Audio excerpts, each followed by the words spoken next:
На минута после полноќ, тешко 3 килограми 490 грама, Ведран е првото бебе кое се роди во новата 2019-та. Прва рожба на 25 годишната скопјанка Александра Ангеловска, најубав подарок што го добила за нова година. Најпрво сакам да им честитам новата година на сите и би сакала сите да добиете еднаков подарок кон мене. Да се чувствувам прекрасно. Како помина породувањето? Супер, помина се во најдобар ред. Им се заблагодарам на докторот, на целиот персонал кој што беше со мене и ме даваше голема подршка. Дежурниот тим на клиниката за гинекологија со полни раце работа за новогодишната ноќ. 7 бебиња се родиле ноќеска. Екипата дежурна имаше изузетно тешка работа минатата ноќ, доста комплицирани случаи, но еве мајката Александра Ангеловска роди убаво синче во карлична презентација, скоро 4 кила крупно дете, и честитам и на нези и на незината фамилија.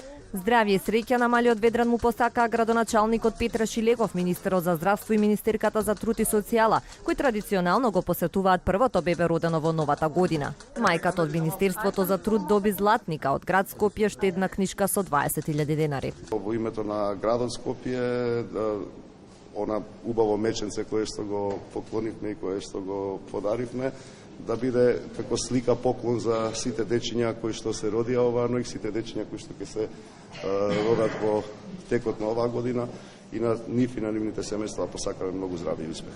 На мајката Александра и посакавме да расте живо и здраво, да се вакцинира редовно и да не покани на првиот роден на следната година. Новата година означува нов почеток и токму затоа денеска дојдовме да го посетиме првиот роден живот во оваа година со цел да посакаме многу детски наспевми, мирни детски денови. Изминатава година на Државната клиника за гинекологија се родиле вкупно 4630 бебиња.